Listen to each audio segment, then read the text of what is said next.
I'm Riley, and I was crushed when I found out that the man I married was a freaking cheater. Jim and I were together for 8 years before we got married. We were your classic high school sweethearts who had seemingly made it to the finish line. But we didn't live happily ever after. One day, quite randomly, I found out that Jim was cheating. It was an employee of his who contacted me. My husband was actually a decent businessman in a small city. You may or may not recognize me, so I did use fake names. I'm Riley, and you will also know more about my husband Jim and mother-in-law Tina. So Jim's employee reached out to me with proof that my husband was cheating. I was in denial for a week, but guess who snapped me out of my denial? My husband Jim. He came home and said, "I want a divorce. I'll be filing soon, but I already made the decision. I thought you should know. I don't want to be with you anymore." What? Why, Jim? I don't understand. There has to be a reason for this. Well, I just don't love you anymore. So it is true. You are having an affair. Jim's face went white when I said that. He didn't expect me to find out. I don't know why. I don't know if he had actually thought that he could get away with whatever poor excuse he could find for the divorce. When I revealed that I knew about his affair, he looked shocked and a little angry. He said, "I don't know what you're talking about. I'm not in love with you anymore, so we are divorcing. We will split amicably and keep what's ours." You think I will let you walk away without consequences? I know about your affair, and I have enough proof.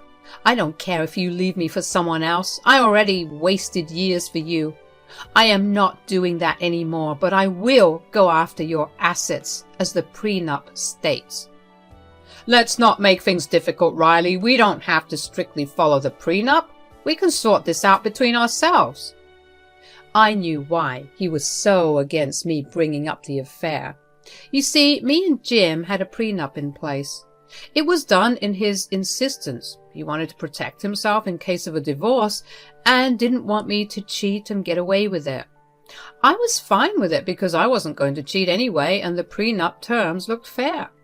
Now, Jim hadn't realized that he would one day end up being the one to cheat. He found himself in a tough position because he really did want to marry his mistress. I looked her up, and I'm not kidding you when I say that she looks like a supermodel. Good for Jim, I guess.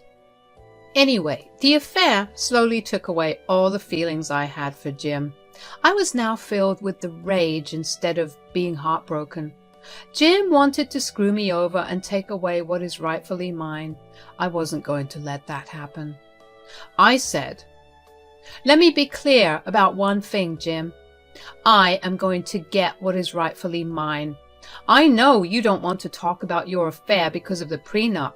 Sadly for you, I already have a mountain of evidence against you.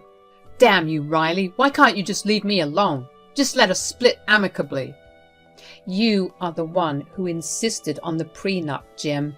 You can't fault me for trying to uphold it. Besides, why would I let go of the opportunity to take your money? Say what you say, Jim. I will uphold the prenup and bring up your affair. This won't end well for you, Riley. Let me be clear about that. I will find a way to make things even. I won't let you take away my money. Jim's threat loomed in the air even after he left the house. I was already on the verge of tears and broke down when he left, presumably to be with his mistress. I cried from anger and sadness. I didn't know how I chose such a wrong man for me. I wasted years of my life loving the wrong man. But I wasn't going to sit back and let him do what he wanted.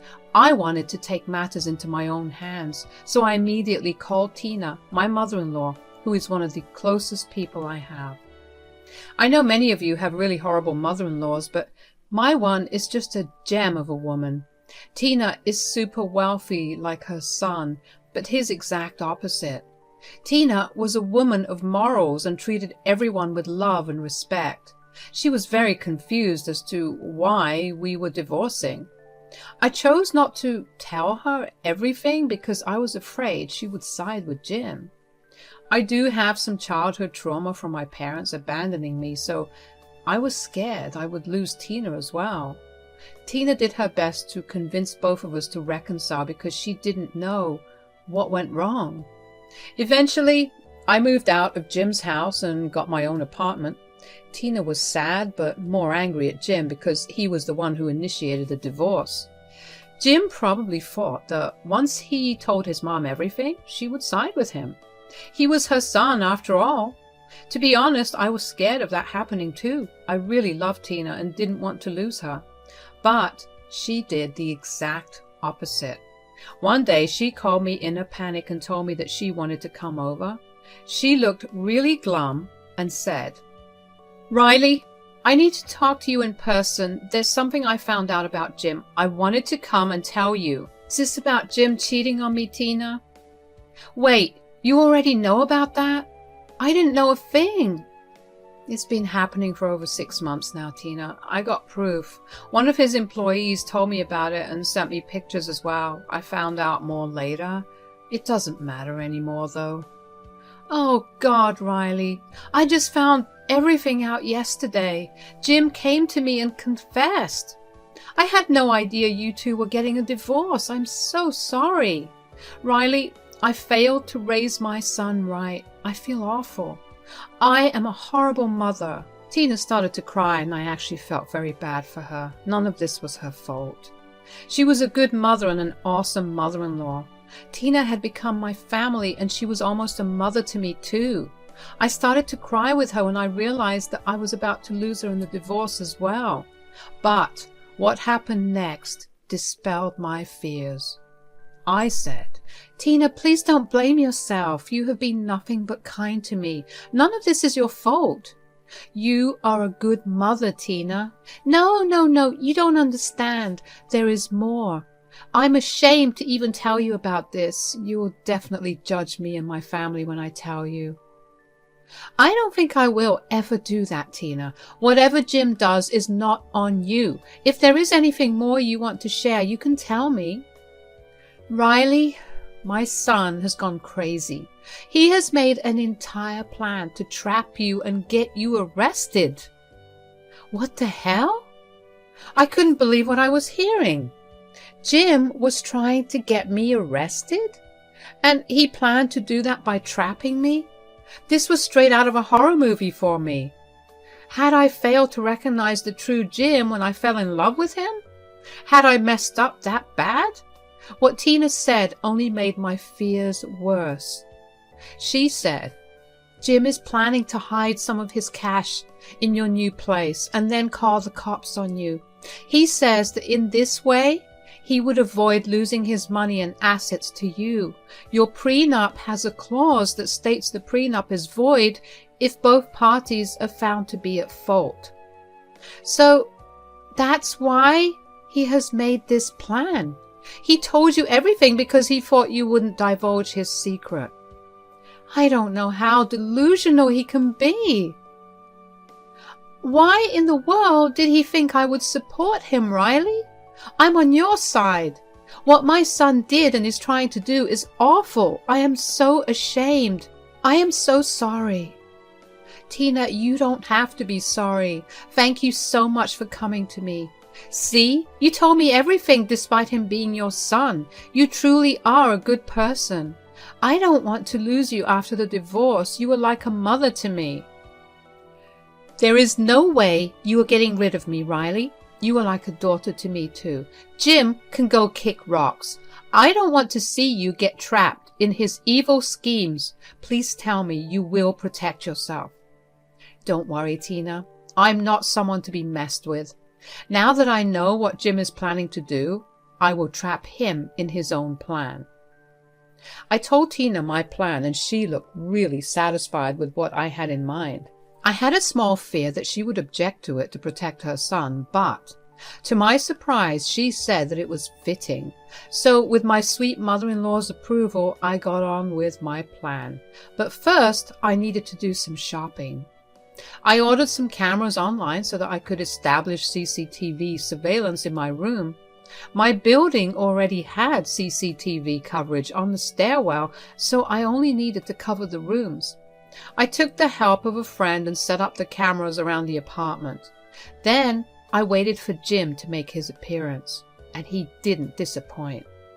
Jim randomly showed up one day to discuss the divorce. It almost made me laugh at how ridiculous the excuse was, but I humored him and pretended to believe him. Then, when I went into the kitchen, I saw him walk towards my study and discreetly put something inside my desk drawer. I smiled to myself and didn't bother confronting him. I wanted him to think that I didn't know what he was doing. In reality, my cameras would receive everything. That was how I planned to trap him. Jim talked about the divorce for like 10 minutes before he bolted. Good riddance, because his mere presence was irritating me to no end. After he left, I checked the camera footage to see if Jim had planted the cash on my work desk. I didn't want to check in person because I wanted to maintain to the cops that I didn't know about the money. So I checked on my phone. Well, Tina was right. Jim did hide his cash in my work desk. I was freaking furious. I thanked heavens that I had an amazing mother-in-law like Tina who warned me about Jim. If she had kept quiet, I wouldn't have had any proof of my innocence. I quietly saved the footage and then waited for Jim's next move. By the end of the next day, the cops were at my door with Jim. I said, "Hello, officers and Jim. This is a surprise. How can I help you today?" "This gentleman here has reason to think that you have stolen his money. I understand that you two are husband and wife." "That's right, officer. We are husband and wife, but we are in the process of filing for divorce." "Okay, I understand. So your husband has been missing about $20,000 in cash. He says that you had taken his money without permission when you left his house a week back." "I don't know what you're talking about, officer. I didn't take any cash at all. I am not someone who steals money like that." It was true. I hate stealing and wouldn't do that under any circumstances. The cops looked like they didn't want to act in haste and listen to all parties involved. Jim didn't like that at all. He immediately jumped in and said, "Officer, she's lying. I'm sure she is the one who stole my money. She always did that when we were married. That's one of the reasons why I'm divorcing her." "Why are you lying to the officers, Jim? You know damn well I wouldn't do anything like that." "You don't have to act so innocent, Riley. I know for a fact that you stole my money. It was with me in my secret drawer until last week. No one has been in my house after that." "Well, ma'am, do you happen to know something about where the money might be?" Jim looked at me like he was confident I would get arrested. He was sure that he had hidden the money well and the cops would arrest me on his accusations. He also thought that I was a clueless woman who didn't know what he had planned. Well, he was in for a big surprise. I said to the cops, "Officers, I will show you where the money is and who moved it there. It won't take a long time. I have concrete proof of it as well." "Okay, Mom. If you do have proof, we would love to see it. We don't want to arrest you for nothing." "She is lying, officer. She stole my money because I'm divorcing her. She's just trying to get away with it by lying. I think you should arrest her right now." "We will do what we think is fit, sir. Since Ma'am here has already offered to prove herself innocent, I have to investigate before arresting her." Jim looked kind of nervous for a second before shutting his mouth and going back to being angry. To be honest, the officers didn't look very thrilled with his rudeness and insistence on getting me arrested. I took the cops to my work desk and showed them where the cash was. Immediately, Jim's face lit up and he smirked at me. He jumped at this chance to finally throw me in jail. He excitedly said, "Did you see that, officers? She had my money hidden right in her closet. She is so sure of getting away that she doesn't even bother to hide it. You need to arrest her. That's all the proof you will need, officers." "Yes, your money is in my closet, but I am not the one who put it here. Officers, I must inform you that I have cameras everywhere in the house. I live here alone, so I didn't require permission from anyone. I can show you who put the money in my closet. If it was me, you would see me in the CCTVs as well. What? You have cameras in the house? Well, we don't need to see any videos. The money was found in your closet, and that's proof enough to prove your guilt. We don't need more proof. I think we can speak for ourselves, sir. You need to let us do our job instead of telling us what to do. Ma'am, you can show us the camera footage if you will. Sure, have a look. I don't have any problem showing you what happened to the money and how it ended up here. I pulled out my phone and showed the cops a video of what happened last night. I didn't have to worry about personal videos because I changed in my closet or the bathroom. When I presented my phone to the cops, Jim seemed to be in a panic mode. He didn't know what kind of footage I had, but he knew that I wasn't lying about the cameras. When the cops were done seeing the camera footage, they said, "All right, sir. We've seen all the footage and saw you put yours in her closet. Looks like you planted the money here to get your wife arrested, sir." "What are you talking about, officers? I'm sure there must be a mistake. I don't know what you're talking about. I didn't do anything. She's the one who stole money from me." "Sir, do you realize that we can arrest you for calling us unnecessarily? And your wife here can definitely file a police report for harassment and defamation as well." Jim suddenly started to look scared. He started to spew nonsense about why the video showed him sneaking into my room, hiding money in my closet. He stammered and his hands were shaking. He tried to convince the cops that it was a mistake and so on. The cops were just not having it. After listening to Jim's nonsense for a while, they turned to me and said, "Ma'am, do you want to press charges against your husband?" "Now, officers, we don't have to do anything like that. It was a small misunderstanding. We can solve it between ourselves. There's no need for any police report or something." "I think we'll let your wife decide that, sir. It falls within her legal right to sue you and get you arrested right now." Jim then turned to look at me with fear and anxiety in his eyes. I could tell that he understood how badly he had messed up. In his hurry to frame me as a thief for an easy divorce, he had fallen into his own trap. Now he didn't know what to do except to beg me for mercy.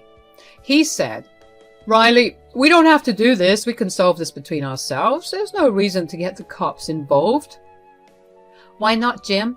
You involved the cops in the first place even when you had no reason to.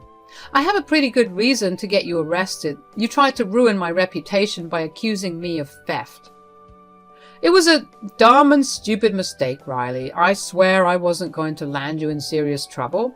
I just wanted to get even in the divorce so that you cannot keep the prenup." "Oh, trust me, Jim. I already knew that. I can't believe that you would stoop so low. I hope your new girl is freaking worth it because, dear husband, you are getting arrested." Jim looked shocked and the color drained from his face. I told the cops that I would love to press charges against my husband. They were happy with my decision and handcuffed him on the spot.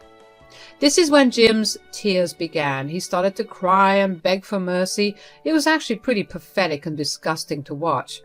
I knew that this was what he tried to do to me. Any pity or sympathy I had for him was long gone after discovering his affair. So his tears or apologies meant nothing to me anymore. The cops took him away while I sighed with relief. After the cops dragged Jim away, I immediately called Tina and told her what went down. She wasn't shocked, of course, but I had to warn her of the consequences as well. I said, "Tina, he will get bail and won't have much trouble, but I guess he will turn to you to vent. I'm afraid there is a chance he might suspect your involvement in this." "Well, I'm prepared for that. If he dares to show his face in my house, I will tell him what I really think of him, and I will tell him that I was the one who informed you of his plan." "Are you sure about that, Tina? Jim will be super mad at you. He might stop talking to you and take this very personally." "In that case, good for me. I don't want any connection with him anyway. I am so done with Jim. If he gets mad at me for doing something good, that's on him. Besides, his behavior has me questioning a few things, and I think I will change my will." "What are you planning to do, Tina?" "I think I will disinherit him. I don't want a homewrecker. to lay hands on my money, and I cannot forget the fact that my son is a freaking criminal. I will never forgive him for betraying you and trying to ruin your life. I do thank the heavens that I got Tina as my mother-in-law. I can't tell you how much I cried after hearing Tina say that. It felt nice knowing that someone in this world would stand up for me. Tina comforted me for some time and promised to take me on a trip with her once the divorce was finalized. You may wonder what came out of Jim's arrest. Well, nothing came out of it. I didn't sue him. Instead, I held it over his head and quickly got a divorce. Because of his arrest and affair, the prenup was upheld and I got over 70% of our assets. He lost quite a good amount of money and also paid my lawyer's fees as stated in the prenup. At the end of the divorce, Jim was severely traumatized by his own schemes and plans. Jim also ended his relationship with his affair partner after she yelled at him for losing money to me. I knew that the woman was only after Jim for his money, but Jim was stupid enough to think that she was in love with him. His relationship soured quickly and added to my revenge, although this wasn't intentional. Tina and Jim are no longer on speaking terms. They see each other at family events and still don't talk. After the news of our divorce, affair, and arrest came out, Jim actually lost a good bit of family members as well. They found his behavior atrocious and immediately proceeded to cut him off. He is still being constantly criticized long after our divorce was already over. Tina and Jim had a huge argument where she told him that she was disowning him. Jim was not happy, of course. He had lost his mom, wife, and mistress in a matter of months. Now he's all alone, trying to rebuild his savings and his reputation. Now, let me tell you about me. I'm probably at the best freaking stage in my life. The divorce made me even richer than before. As Tina had promised, we took a trip together for a week in Hawaii. We had a great time bonding even better.